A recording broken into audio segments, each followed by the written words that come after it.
अरे भाई, ऐसा हमको प्रधानमंत्री नहीं चाहिए, मजदूर प्रधानमंत्री नहीं चाहिए। हमको पढ़ा लिखा प्रधानमंत्री चाहिए, प्रोफेशनल प्रधानमंत्री चाहिए, जो देश के लोगों को काम कर सके। 18 घंटा मेहनत करते हैं, जीडीपी माइनस में धंस गया, अर्थव्यवस्था बर्बाद हो गया, महिला की सुरक्षा नहीं मिल रहा है, लोगों को घर तोड़ा जा रहा है, महंगाई आसमान छू रहा है, युवाओं के बेरोजगारी की समुद्र लहरें उठ रही है। अरे गजब बेइज्जती है भाई। अंजना ओम के साथ साथ मोदी जी का भी गजब बेइज्जती है। आज अंजना ओम कश्यप अमेरिका पहुंच जाती है, लेकिन असम के अंदर जिनके घर तोड़ा जा रहा है उनसे क्यों नहीं मुलाकात कर रही है? खोड़ी गांव के अंदर घर तोड़ दिया गया, उनसे क्यों नहीं मुलाकात करती है? बटला उसमें घर तोड़ दिया गया, उनसे क्यों नहीं मिलती हैं आप? सरकार को सत्ता से बहाकर गंगा बंगाल की खाड़ी में फेंकने का काम करेंगे। भाई छोड़िए ना, 50 साल मोदी जी जिंदा रहेंगे, 50 साल अमित शाह जिंदा रहेंगे। वोट के माध्यम से सरकार आई थी, वोट के माध्यम से सरकार को ढकेलने का काम करेंगे, ढकेलने का काम करेंगे, बाढ़ में धंस देंगे जमीन के अंदर। आजादी के बाद से सबसे नकारा गृह मंत्री अमित शाह जी हैं, जो ताड़ी पार होकर देश का गृह मंत्री हैं। वो देश नहीं चला सकता, इस बात को मानिए। देश में कानून व्यवस्था का राज नहीं चला सकता है एक गृह मंत्री जो ताड़ी पार है। वो देश की कानून व्यवस्था को सही से नहीं सुचारू रूप से नहीं चला सकता है। जिस राज्य का मुख्यमंत्री दंगाई हो, बलात्कारी हो, वो बलात्कार मुक्त नहीं बना सकता है देश को और उत्तर प्रदेश को। उत्तर प्रदेश के अंदर योगी ने जिस तरीके से 4.5 वर्ष के अंदर ढोंग मचाने का काम किया है, आने वाले चुनाव में योगी को पता चलेगा, इस बात को मान लीजिए। नगरी चौपट राजा, दिन में बलात्कार, रात में गांजा। जिस तरह से आज आसाम में कल आसाम में जो घटना घटी, एक मुस्लिम शख्स के ऊपर जब गोली से मारा गया, फिर एक कैमरामैन उसके ऊपर कूद जाता है, वो सारी चीज़ें कैसे देखते हो? आज जंतर मंतर पर उसी चीज़ को लेकर के प्रोटेस्ट किया गया। देश के अंदर ये सरकार पूरे तरीके से गरीब, बहुजन और अल्पसंख्यक मुसलमानों को टारगेट करने का काम कर रही है। असम के अंदर जिस तरीके से वीडियो वायरल हुआ, पूरे तरीके से दिल को दहला दिलवानी है। लोकतंत्र और संविधान के लिए, देश के लिए हानिकारक है, खतरा है।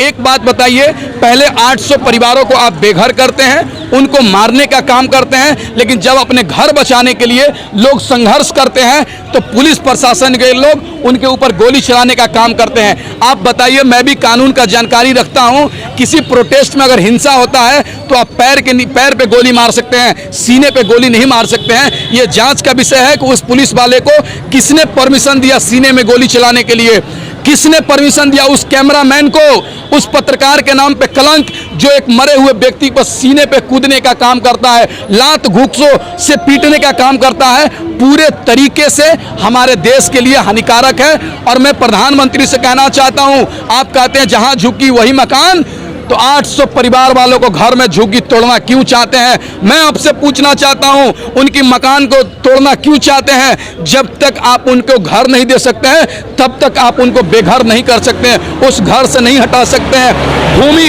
अधिग्रहण के नाम पर, अतिक्रमण के नाम पर इस देश के गरीबों को टारगेट करने का सरकार काम कर रही है।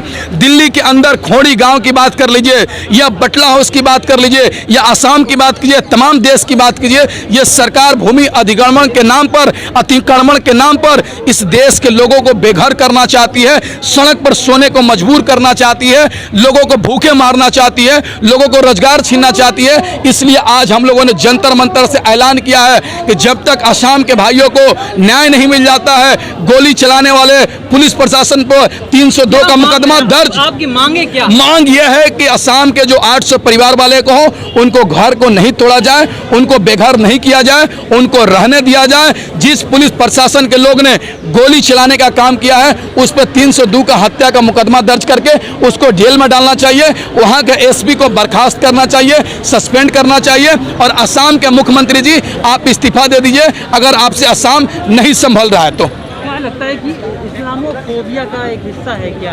बिल्कुल, आज देश के अंदर मेन स्ट्रीम मीडिया जिस तरीके से इस्लामोफोबिया फैलाने का काम किया है, हिंदू मुस्लिम के धर्म अफीम चटाने का काम किया है, उसी का नज़ारा, उसी का फलस्वरूप जंतर मंतर पर देखने को मिला कि एक मरे हुए व्यक्ति पर कैमरामैन कूदता है, लात घूंसों से पीटने का काम करता है। अब बताइए ना, जानवर भी मरे हुए व्यक्ति को नहीं छूता है, लेकिन वो इंसान जानवर से भी बदतर है, एक मरे हुए व्यक्ति के सीने पे कूदने का काम करता है, लात घूंसों से मारने का काम करता है।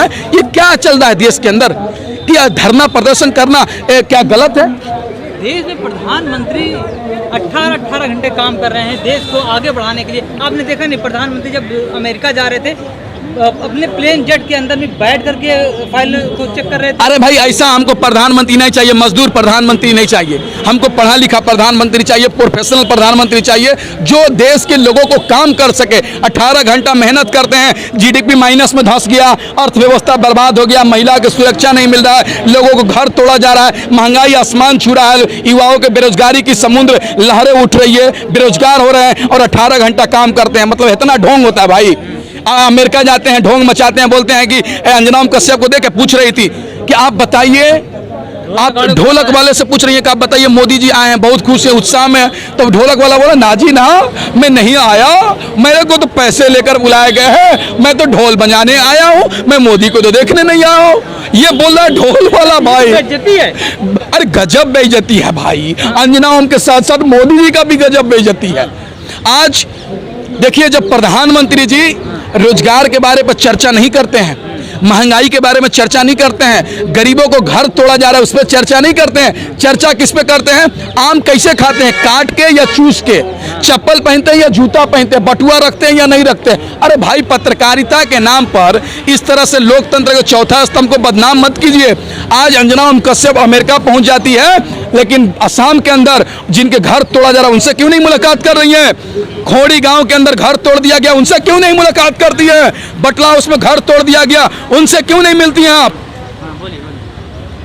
क्या लगता है जिस तरह से लगातार जहाँ पर भी SC NRC का मामला हो या कभी लोग आवाज उठाने के लिए सब उतरते हैं तो उनको गिरफ्तार कर लिया जाता है। देखिए, ये सरकार मुसलमानों को टारगेट करने का काम कर रही है। इस देश के लोग जब सरकार से सवाल करते हैं तो टुकड़े टुकड़े गैंग हो जाते हैं। जब महिलाएं आंदोलन करती हैं तो पाकिस्तानी प्रस्त हो जाते हैं, किसान आंदोलन करता है तो खालिस्तानी हो जाता है, जब युवा रोजगार के लिए सड़क पर आता है तो टुकड़े टुकड़े गैंग हो जाता है। यही सरकार का जुमला है। सरकार को हम लोग समझ चुके हैं। अब सरकार के बहकावे में नहीं, ये सरकार को सत्ता से बहाकर बंगाल की खाड़ी में फेंकने का काम करेंगे। कैसे बहा पाओगे? अरे 50 साल अरे भाई छोड़िए ना, 50 साल मोदी जी जिंदा रहेंगे, 50 साल अमित शाह जिंदा रहेंगे।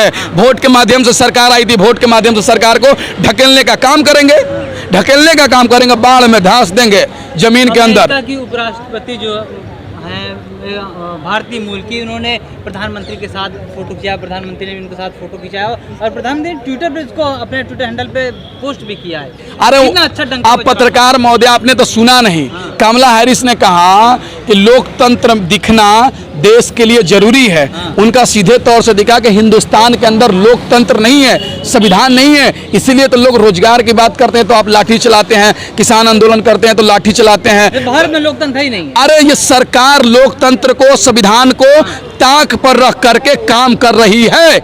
आज लोकतंत्र और संविधान को ये लोग बदलना चाहते हैं। देश के अंदर संविधान को खत्म करके मनुस्मृति लागू करना चाहते हैं, सनातन को लागू करना चाहते हैं कि ऊंचे लोग राज करेंगे, गरीब लोग दब जाएंगे। मतलब मनुस्मृति आने वाला है। ये लोग सरकार लागू करना चाहते हैं। गोडसे को मानने वाले लोग क्या करेंगे? महात्मा गांधी की हत्या करने वाले लोग क्या करेंगे? यही तो करेंगे। अभी जिस तरह से रोहिणी कोर्ट में जो गोली चली, गोलीकांड आपने देखा होगा, कल की बात है।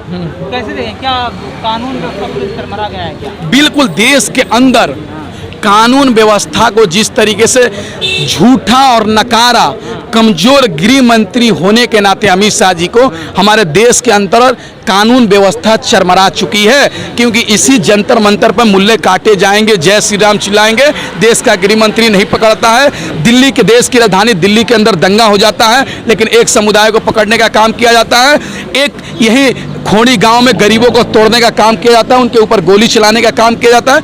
यही तो है। हमसे देश का आज़ादी के बाद से सबसे नकारा गृह मंत्री अमित शाह जी हैं, जो ताड़ी पार होकर देश का गृह मंत्री हैं। वह देश नहीं चला सकता, इस बात को मानिए। देश में कानून व्यवस्था का राज नहीं चला सकता है एक गृह मंत्री जो ताड़ी पार है। वह देश की कानून व्यवस्था को सही से नहीं, सुचारू रूप से नहीं चला सकता है। वह देश के लोगों को टारगेट करने का काम कर रहा है। आज NSA UAPA जो धारा है, आतंकवादियों के ऊपर लगाया जाता है, लेकिन आज पढ़े लिखे युवाओं पर लगाया जा रहा है। उमर खालिद जैसे लोगों को लगाया जा रहा है, कपिल खान पर लगाया जा रहा है, तमाम लोगों पर लगाया जा रहा है। लेकिन ये सरकार NSA और UAPA जो धारा है उसका गलत प्रयोग करके इस देश के लोगों को गुमराह कर रही है, ठगने काम कर रही है। यूएपी जैसे कानून को खत्म करने के लिए आप नहीं, अगर भाई गलत नहीं है, वो कानून रहना चाहिए, लेकिन उस कानून का गलत प्रयोग नहीं होना चाहिए ना। इस्तेमाल हो रहा है। हाँ, गलत इस्तेमाल हो रहा है देश के अंदर। छात्रों को जेल में डाला जा रहा है, महिलाओं को जेल में डाला जा रहा है, यही तो चल रहा है। उत्तर प्रदेश के अंदर एक आखिरी सवाल, हाँ। उत्तर प्रदेश के अंदर जिस तरह से योगी आदित्यनाथ ने कहा कि वहाँ पर तमाम गुंडा राज खत्म कर दिया गया है, तमाम गुंडे जो थे जेल में सलाखों के पीछे भेज दिए। अरे जिस राज्य का मुख्यमंत्री गुंडा हो वो अपराध गुंडा मुक्त नहीं बना सकता है। जिस राज्य का मुख्यमंत्री भ्रष्टाचारी हो वो भ्रष्टाचार मुक्त नहीं बना सकता है। जिस राज्य का मुख्यमंत्री दंगाई हो, बलात्कारी हो, वो बलात्कार मुक्त नहीं बना सकता है देश को और उत्तर प्रदेश को।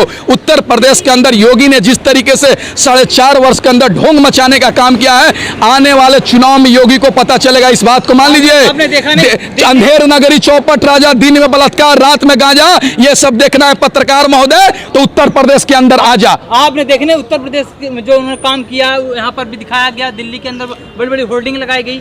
ये सरकार केवल बैनर पे टिकी है, प्रचार तंत्र पे टिकी है, लेकिन लोग प्रचार के माध्यम से लोग अब नहीं मानने वाले हैं। ये सरकार को उखाड़ फेंकेंगे। सोशल मीडिया के पर जो दिखाया कि ब्रिज बनी हुई है और अमेरिका जैसे दिखने लगा है उत्तर प्रदेश। अरे उत्तर प्रदेश का विकास इतना पागल हो गया है कि बंगाल की सड़क यूपी में घुस जा रही है, अमेरिका का फैक्ट्री यूपी में घुस जा रहा है। बस इतना ही देख लीजिए कि उत्तर प्रदेश का